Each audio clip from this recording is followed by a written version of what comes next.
დასახელებულ მისამართზე კარი ნაცნობმა გაუღო. ამ ოჯახის წევრი, რომელსაც საჯაროდ გამოჩენა არ სურს, თათა სტუმრობას ასე იხსენებს.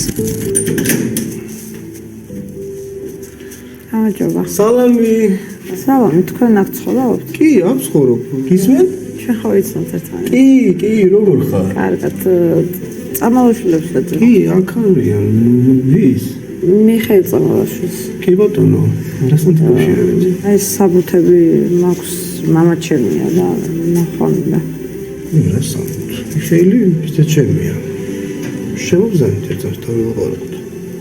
ძალიან გაუგნებული დავრჩი, როცა გავიგე, რომ თათა მისი შვილი იყო.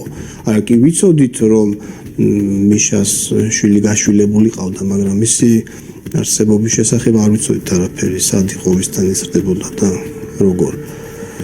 ძალიან გაუგნებულები ვიყავით ყველანი.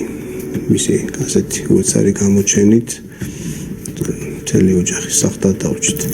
ახალგაზრდა ბიჭი მიხეილ წამალაშვილის დის შვილი იყო, რომელიც თათამ შეხვედრამდე რამდენიმე თვით ადრე პრაქტიკებზე ყოფნისას გაიცნო.